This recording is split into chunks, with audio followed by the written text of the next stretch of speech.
Tandaan niyo po, yung ilang oras na pagsama mo sa pamilya mo, sa kapamilya mo, mas makabuluhan yun kaysa maghapong pagdalaw mo sa puntod niya.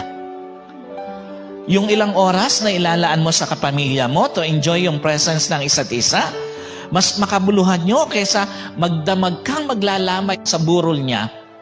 Yung kaunting halaga na ilalaan mo sa kapamilya mo habang buhay pa siya, mas makabuluhan nyo kaysa 100,000 ataol.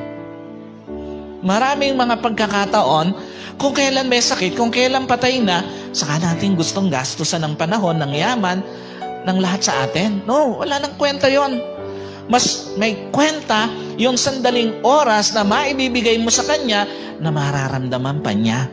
Mas may kwenta yung kaunting halaga na maibibigay mo sa kanya na ma-enjoy pa niya kaysa doon sa 100,000 ataol o sa 100,000 na memorial lot. Wala nang kwenta lahat yun. Kahit nga ibalot nyo lang yung mga patay nyo sa banig, pwede na yun. Di na niya mararamdaman yun eh.